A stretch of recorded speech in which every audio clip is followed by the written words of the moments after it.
Hi there, and welcome to Let's Stress Less. If you're a woman who's feeling overwhelmed with life because your stress is out of control, you're pretty sure your stress could be affecting your health, and you want to get a handle on that before it gets worse, stick around. I've got you covered. I'm Chantal. I'm a registered nurse and your lifestyle design coach for stress mastery. And I can show you how to unwrap the gift of stress so you can go from barely surviving to fabulous and thriving.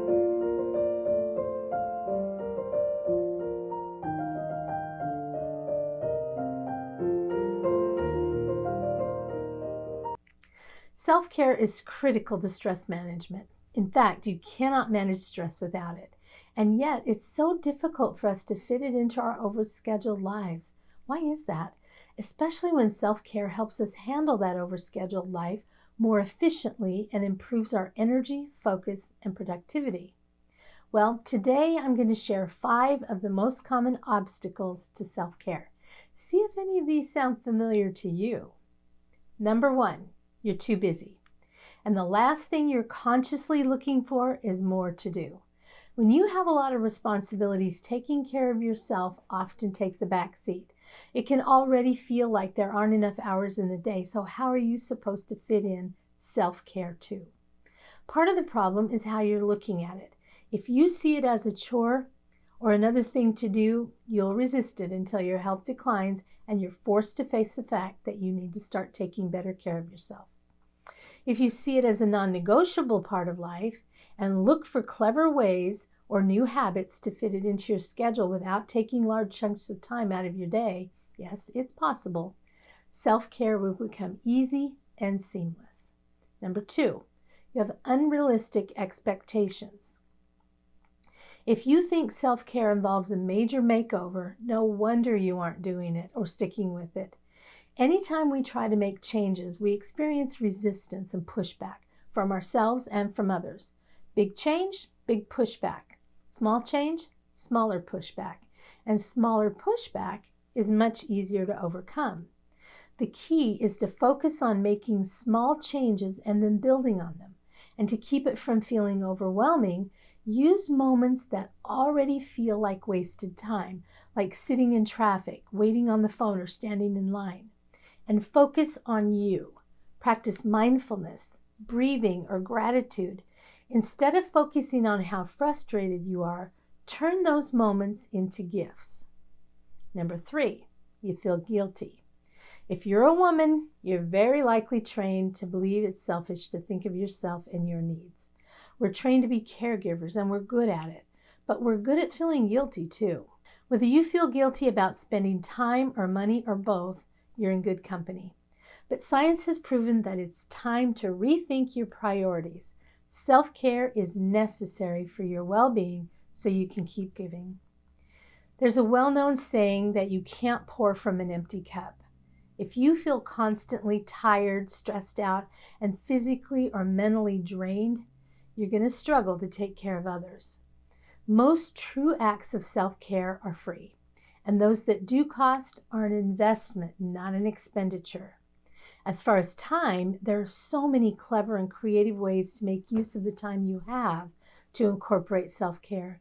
You just need to be aware of your needs and use your imagination to fit those needs into the time you're already using. 4, failing to understand your real needs.